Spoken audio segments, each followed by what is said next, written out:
I call this meeting of the House of Assembly Management Commission to order.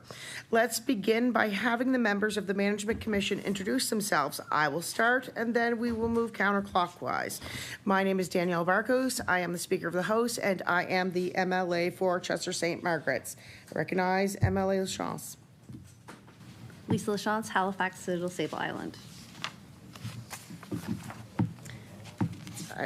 I recognize MLA LeBlanc.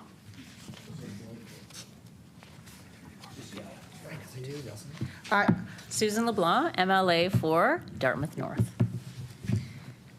Good afternoon, Derek Marquette, MLA for City Member 2. Adigo Kefadore, MLA for Clayton Park West. Dave Ritchie, MLA for Turtle Bobble Hill, Millbrook, Salmon River. Brendan McGuire, Halifax Atlantic. Good to see you. Marco McLeod, Pictou West. I would like to also acknowledge the presence of James Charlton, Chief Clerk of the House, and Gordon Hebb, Chief Legislative Counsel, and Karen Howard, Acting Director of Operations and Administration. That was my fault. No, taking off the acting. I'm sorry, you are no longer acting. You are the director. There's something you don't know. Printer error. The first item on our agenda is the approval of the minutes of the last meeting of the Management Commission, which occurred on October 22nd, 2025. The draft minutes were circulated in advance of today's meeting. Are there any questions, comments, or changes to the minutes? Would someone like to move that the draft minutes of the meeting, the Management Commission on October 22nd, 2025 be adopted? So moved by MLA McGuire. Will someone second the motion? Seconded by MLA Mumbercat. Would all those in favor of the motion please say aye? Aye. Contrary-minded, nay. The motion is carried. The second item on the agenda is the 2024-2025 audit report. The report was reviewed by the Audit Committee on May 27, 2025. I recognize the Chief Clerk to speak to the report. Chief Clerk. Thank you. Thank you, Chair. So this was the audit report for the last fiscal year. This should have been brought forward at the October meeting last year. In our excitement to convene that meeting, we accidentally left it off the agenda, so we're bringing it forward now. I'm pleased to report that the audit report contains two opinions as follows: as an unmodified opinion that the House of Assembly's expenditures complied in all significant respects with the specified requirements established in Section 22 5B of the House of Assembly Management Commission Act for the year ended March 31st, 2025, and an unmodified opinion that the Chief Clerk's assessment of the effectiveness of internal controls of the House of Assembly is in all material respects fairly stated, and that the internal controls were operating effectively for the year ended March 31st, 2025. So it's a clean report. I'll just mention in Appendix C, there were some other observations from the engagement. The Auditor General helpfully found a few little hiccups in our processes. They weren't the sort of thing that affect the opinion, but they were suggestions for some things that we could do better. So since we received the report, the report shows what management's response was to remedy these things. All of these have been implemented. One was related to MLA computing and communications devices. They weren't, there was no process in place for wiping them. Now, mind you, all of that, it's not government information, it's the MLA's information, but there was a feeling that it would be better to have a process in place to ensure that information is wiped. That's being done now with the help of CSDS. There were some issues regarding the calculation of amounts owed from outgoing MLAs who repurchased computing devices. That was due to a spreadsheet error. The error was corrected and additional oversight has been built into the process. I think there was one or two items. It was a fairly small number that were affected in there. So that's been remedied. And the last part was tangible capital assets. That's our asset tagging. That was due to an issue with the government system where it went down. It was offline temporarily. The decision was made at the time to not set up an interim tracking because it was only supposed to be offline for a short period. that extended out for longer than expected and led to a gap. There's no issue with capital asset controls, but these issues have been remedied and a plan's been put in place so that if the government's system ever goes down again, has to be taken down for modifications, upgrades, or that, we will have an interim tracking system in place no matter how short a period is projected for that outage. So it's a good report from our perspective. The audit committee has already received this, and it's just being brought forward to the House for your information. Happy to take any questions there might be. Is there any discussion of the report, or are there any questions? Would someone move that the 2024-2025 audit report be accepted as presented? Moved by MLA McGuire, seconded by MLA LeBlanc, sorry. I do that all the time. Would all those in favor of the motion please say aye? Contrary-minded, nay. The motion is carried. The third item on the agenda is the appointment of the auditor. The Management Commission makes that appointment on the recommendation of the Audit Committee pursuant to subsection 22(2) of the House of Assembly Management Commission Act. At its November 27th, 2025 meeting, the Audit Committee passed a resolution to recommend to the House of Assembly Management Commission that the Auditor General be appointed as the auditor of the accounts of the House of Assembly for the 2025-2026 fiscal year. Would someone move that the Auditor General be appointed as the auditor of the accounts of the House of Assembly for the 2025-2026 fiscal year? Moved by MLA Lachance. Would somebody second? Second by MLA Mombakat. Would all those in favor of the motion please say aye? Contrary-minded, nay. The motion is carried. The fourth item on the agenda is a proposal to amend Section 33 of the House of Assembly Management Commission regulations.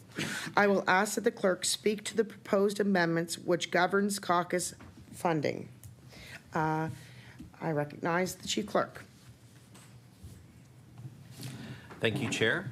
So this amendment was originally put forward by MLA LeBlanc last year for the Commission's consideration, and I understand people have kind of taken it away and thought about it for a while. What this will do, the caucus budgets have been effectively frozen for the last decade plus with no increases. That means a significant decline in the real value of those budgets. What this will do is, starting in this fiscal year and subsequent fiscal years, it will change the funding formula to effectively provide for a 20% increase to those budgets. That doesn't really put us where we would have been if the budgets had increased in line with inflation, but it is an increase to get us back on track. This also takes out the exception. So the CPI increase that happens annually on April 1st, there is a provision in the Management Commission regulations that made the caucus budgets not subject to that increase. This will take that out. So on every April 1st, when we have the CPI increase, the caucus budgets will increase to keep in line with inflation. So that is what is proposed by the amendment that's before you today for your consideration. Are there any questions or comments on the proposed amendment? Seeing none. Would someone move that the proposed amendment to Section 33 of the House of Assembly Management Commission regulations to amend the caucus's funding formula and to make the amount set out therein subject to the annual CPI increase be approved? Moved by MLA LeBlanc. Do we have a seconder? Seconded by MLA Lachance. Would all those in favor of the motion please say aye? Aye. Contrary-minded, nay. The motion is carried. The fifth item on the agenda is a proposal to amend Directive Number 1 of the Management Commission regarding office furniture and equipment. I will ask the clerk to speak to the proposed amendment. I recognize the Chief Clerk. Thank you very much. So Directive 1 can be found in the annotated regulations This is a fairly obscure provision in here, but it provides guidance to MLAs in terms of the kind and number of office equipment that MLAs may purchase. This directive is old. There's probably other things in here to be updated at some point. But the question came in relation to, it's really kind of comes into question around technology, around cameras and audio and video recording equipment. So specifically, it relates to computer equipment that costs greater than $50. That was an important number at the time the directive was established. And what it provides is that in a constituency office, it's appropriate to purchase audio-visual or other equipment to be used to enhance and improve constituency community presentations given by the member. Since that time, a lot has changed. There are podcasts, there are videos that people may want to put out through their electronic newsletters. We have MLAs who are looking at using different kinds of equipment, like such as using drones for photographs for constituency communications. This language is quite narrow. It talks about improving constituency community presentations. If we change this language by amending it to strike out community presentations given and in substitute communications provided. So that reads audio, visual, or other equipment to be used to enhance and improve constituency communications provided by the member.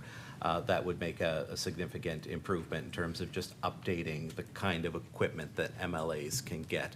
It's a bit of a gray area right now because it suggests it can only be used for presentations for what amount to open houses. This would allow MLAs to get some of this updated technology for use in their MLA communications. So for social media, for newsletters, for e-newsletters and things like that. So we've been asked some questions around that. So we've put this out there as a possible way to update the directive to take into account modern technology. Are there any questions or comments on the proposed amendment? I recognize MLA McLeod. No, not Diane. I thought you were looking at me. I apologize. Quick question. What was the $50 threshold there? I recognize the chief clerk. That relates to an old threshold for asset tagging, which has since been increased, but it used to be that every item over $50 had to be tagged. That's back when $50 was real money. Sorry, I don't mean. Yeah, it's on it.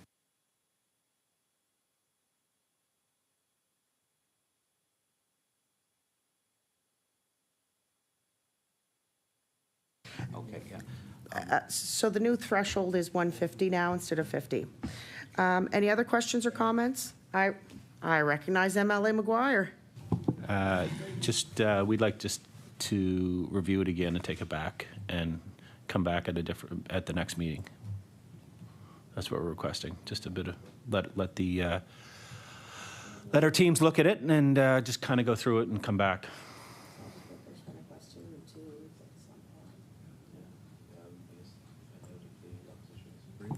Yeah. Are the other members in agreement of this? Yeah? Okay, so then we will strike this from the agenda for today and look at it on a future day.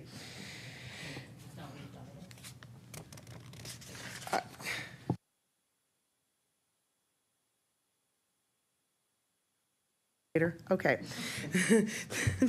The sixth item on the agenda is a question concerning claims involving alcohol. I will ask the chief clerk to speak to this matter. I recognize the chief clerk. Thank you, Chair. So this sort of results from a novel situation here where a question was asked regarding whether it was possible to expense a ticket under our ticket expensing provisions, the cost of which included alcoholic beverages.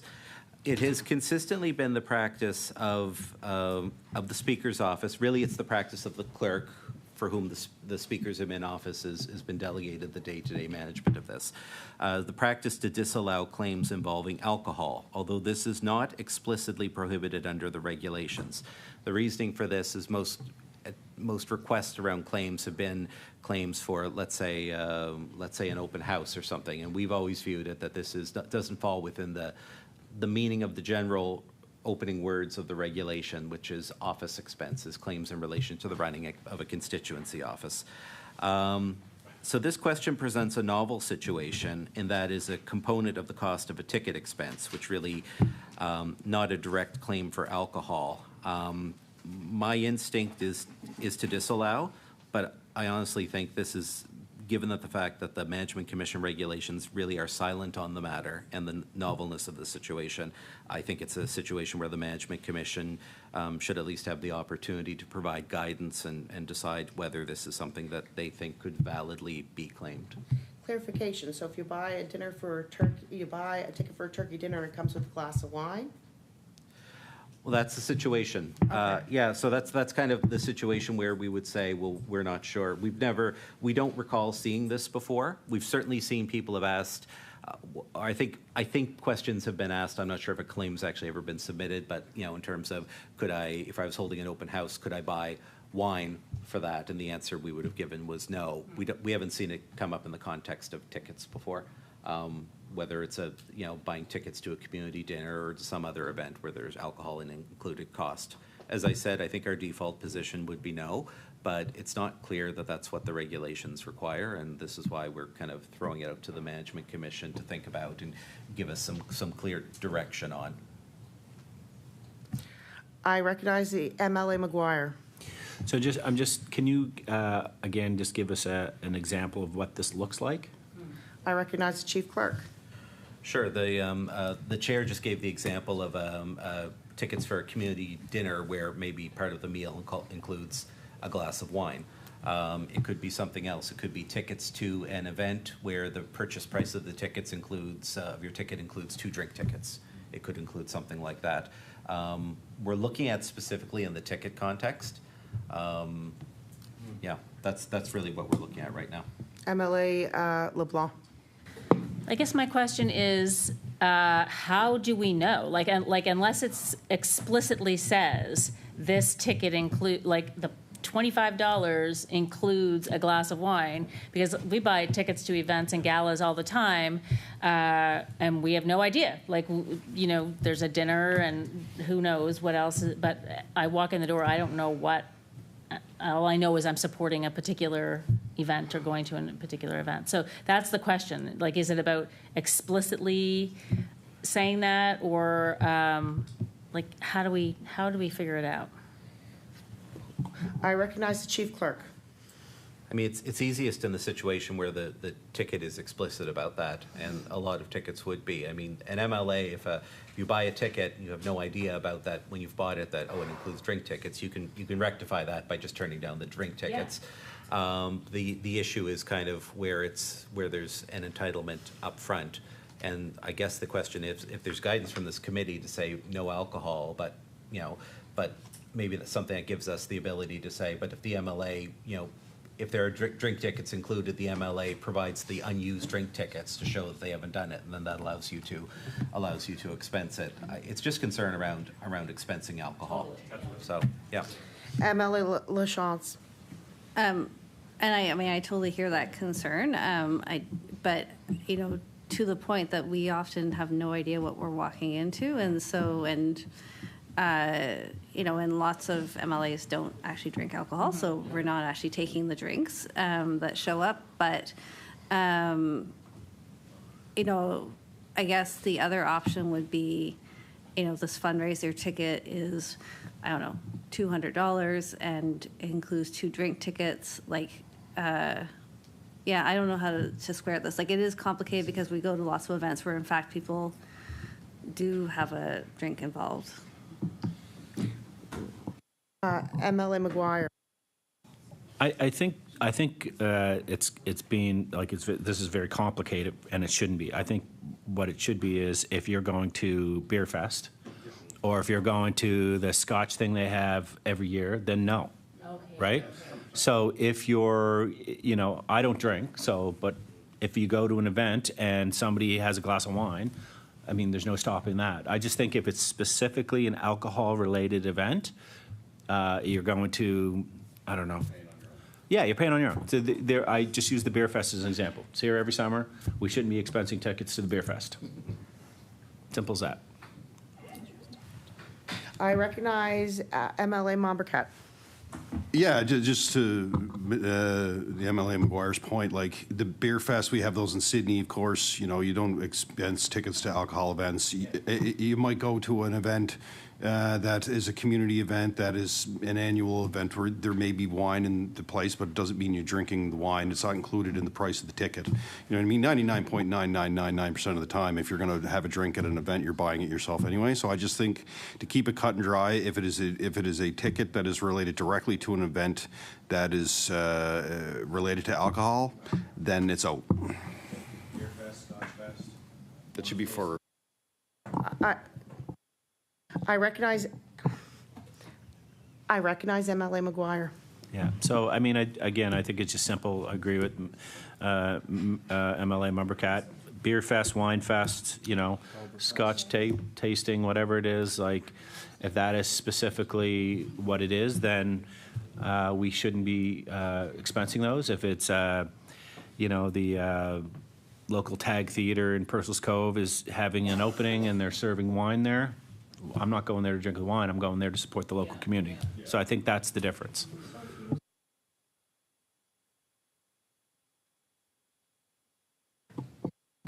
Are there any? Oh, I recognize Chief Clerk.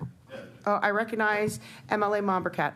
Yeah, listen, it's an important conversation to have, and we want to give as much clarity to staff. And as we know, as MLAs, we're all, you know, our expenses are out of our own personal budgets until we get them back. So I would recommend that. I think it was a good conversation. I think there's a bit of direction here. I would recommend that the staff take it back and then come back with a recommendation at the next meeting. Yeah. I'll move that motion. Yeah. Okay. I recognize the Chief Clerk. So I was just about to say, I was about to propose something very similar to what MLA Montbriquet was. I was going to suggest, how about I take the feedback from this. We'll probably meet again fairly soon, because we'll have another meeting to, after the audit committee meets, to receive the audit committee's annual report and pass our own management commission annual report. So perhaps I can put my head together with the Chief Legislative Counsel and with the Director of Operations Administration. Or actually, now it's Director of Finance Administration. Wrong title on there. But with some of our colleagues and see if we can come up with a draft directive that encompasses the consensus that appears to have emerged around this table. So. Okay, so then this will be taken back and come to a committee at a later date. We shall move on. The seventh item on the agenda is a review of the final year-end financials from the 2024-2025 fiscal year and the financials from the first and second quarter of the 2025-26 fiscal year. I will ask that the Director of Finance and Administration to speak to the matter. I recognize Ms. Howard. Thank you, Chair. I'll start with the final fourth quarter report for 2024-25. This was an election year, so given expenses associated with an election, we were over budget for that, but that's completely expected for an election year. Those expenses would be related to salaries, overlap from when there's a big turnover, and also transitional allowance for those members that left would have been eligible for that. The other kind of thing to note would be the, as per Bill 1, the increase in the MLA, minister, ministerial assistant, speaker, deputy speaker, and leaders salary increase effective December 1st. Those were paid out in June, but then accrued back for December to March for the appropriate fiscal year to be accounted for in that. So that's all accounted for in those finals for the final quarterly report. So that's. Are there any questions or comments? Perfect. There is no motion on this. The eighth and final, I recognize the Chief Clerk.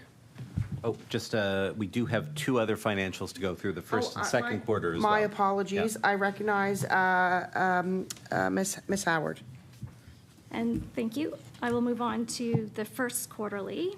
So again, back to Bill 1, the salary changes. that were effective December 1st. Those would be impacted in this fiscal for April 1. They were paid out in June, so they are reflected in the new forecast. So that kind of covers quarter one, or the first quarter, sorry.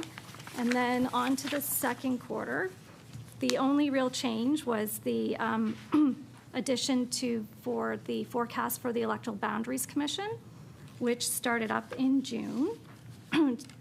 And also, I would like to just kind of make a note that there is a small error under the minister's salaries and expenses. As you will see, that forecast jumped to 2 million from 774.